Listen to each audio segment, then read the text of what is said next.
காலை ஒளி. எழுதியவர் திருமதி டோரா எட்வின். இரவு பகலாக மாறும், சற்றே பொறுத்திரு. உன் துன்பங்களுக்கு ஒரு எல்லை உண்டு. என் கரங்களில் உன்னை சமர்ப்பித்து விடு. உன்னை பரிசுத்தப்படுத்து.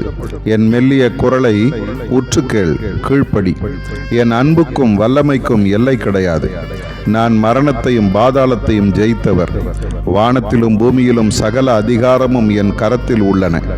மரணத்திற்கும் பாதாளத்திற்கும் உரிய திறவுகோள்கள் என்னிடம் உண்டு. என்னாலே செய்யக்கூடாத அதிசயமான காரியம் ஒன்றுண்டோ?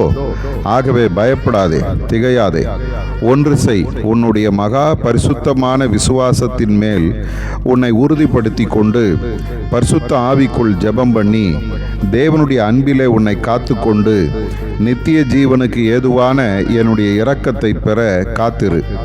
உன்னுடைய மாதிரி நானே. மரணம் அல்ல முடிவு, உயிர்த்தெழுதல் அல்லவா? எனக்கு முன்பாக வெற்றியை மட்டும் எண்ணி அவமானத்தை எண்ணாமல் சிலுவையை சகித்து இப்பொழுது தேவனுடைய சிங்காசனத்தின் வலது பார்சத்தில் வீற்றிருக்கிறேன்.